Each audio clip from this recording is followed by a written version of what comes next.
Mbak, Riko ngapa nang kono? Kobong kae Riko. Kae, Riko nyenget jangan ra. Riko nyenget gak jangan ra. Ya, Jangane gosong. kosong. Lah Riko teko ngendi bengi-bengi? Ya Allah. Berat. Ngapa golek beras nang endi? Wong golek berat nang dalan. Ya Allah, Riko enek-enek wae delokno. Pira? Riko jangane gosong. Go- Ya Allah, Mbak, gosong. Astagfirullah, ngatekku ngaku kobong meneh, Mbak. Riko kene ngendi? Astagfirullah jam.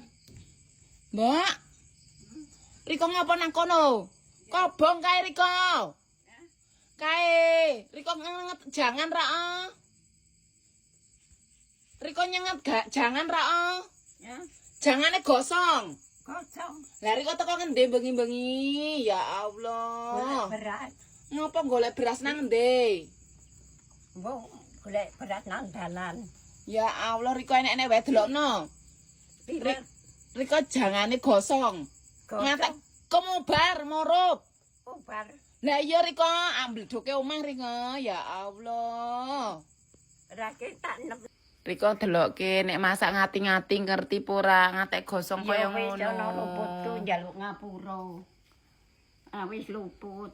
Ya tak ngapuroni tapi kok ngono bahaya, Mbok. Nek masake ditunggoni. Nek ana apa-apa kepiye? Ana manuk dicampuri beras po ora.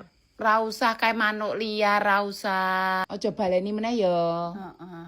Ya wis ngasurono.